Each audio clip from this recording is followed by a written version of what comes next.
Ulah kasih akum tong poho mere kasiana. Assalamualaikum sampurasun sadayana.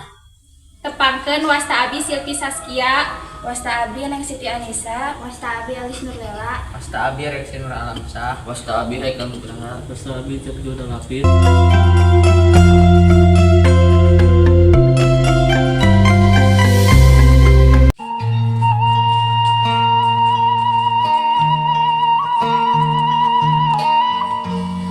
alus euy pintonan teh irahaya deui, bulan hareup cenah.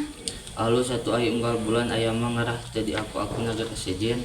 Lain asa bagi kamalinaan negara dengan teh ngaku-ngaku budaya urang. Ah damongan urang, masa kurang keur dengan campur yang sopan picung ku urang sejati piceun ku batur tang tuli pulung. Nah, ayu budaya batur itu bukan budaya sorangan gitu. Kalau negara batur oge ngameureun budaya urang mah leuwih luhur ti budaya manehna. Maksudna Nya budaya urang mah boga simbolna nyaeta simbol kahirupan. paingan atau sikah kaulinan barudak we pan teu kudu make duit. Jalan-jalan hati soka balikna kasih hapit kaulinan di buruan teu kudu make duit.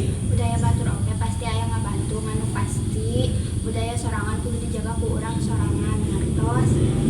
Kahati ai kitu mah.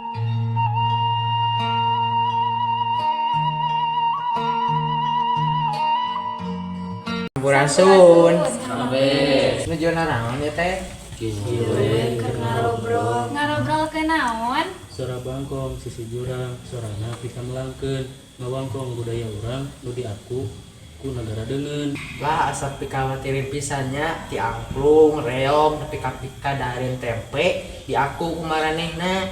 Muru batu kacimaya dijajarkeun jeung semena. Angklung di aku kumalaya sok pajarkeun nu manehna.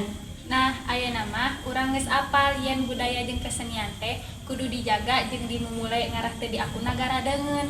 Handapeun tangkal kadaka masing nyaah kasasama, ngarah aya salareana ti ayeuna kudu dijaga.